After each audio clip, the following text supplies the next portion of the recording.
Hey folks, yeah, it was a big election day in the state of Missouri. Prop C passing by a huge margin as not predicted by many people in the mainstream media who predicted it was just some kind of teabagger move that was going to be doomed to fail. Well, I'll tell you what, with a margin like that, it is clear that there were some Democrats who voted for it and for lesser government, believe it or not, which means conservatives have a task, and that is reaching out to people like those Democrats who voted for Proposition C and sending a message to them that, hey, the conservatives are the ones who are going to allow the United States to prosper by making sure that the federal government gets out of the way and not in the way. That conservatives are the ones who are going to create an atmosphere in this country where we focus more on states' rights and individual rights than we do on federal rights.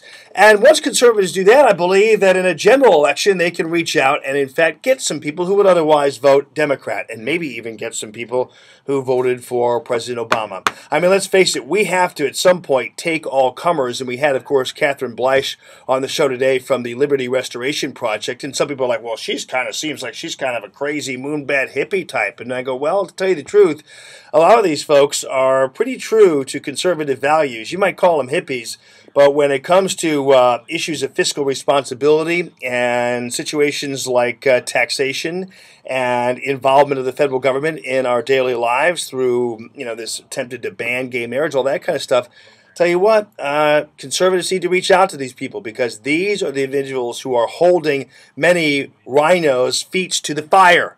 And so, therefore, we need people like Catherine Bleich and others to keep the party honest and to keep conservatives honest. I was having a conversation in the hallway with Catherine, and I'll repeat that conversation to you, which was essentially, listen, we revolted, the Founding Fathers revolted against the British Crown over less than what the federal government is doing now. And I'm talking about anywhere from what's going on with Obamacare to what is happening with the income tax, direct taxation, which is never something that was ever outlined by the Founding Fathers as something that would be acceptable in this country. I mean, basically what we got was a stamp tax and a tea tax, and we went after the British Crown with guns. So I'm telling you what, the federal government getting away right now with absolute murder, and I'm talking about theoretical murder as it relates to our republic. So we have a chance as we go into November to change all that, or at least to attempt to get some people in there who are going to right the ship. So the election day, primary day, was a good sign. Definitely a good sign for the future. Congratulations, ladies and gentlemen, for keeping common sense at the fore.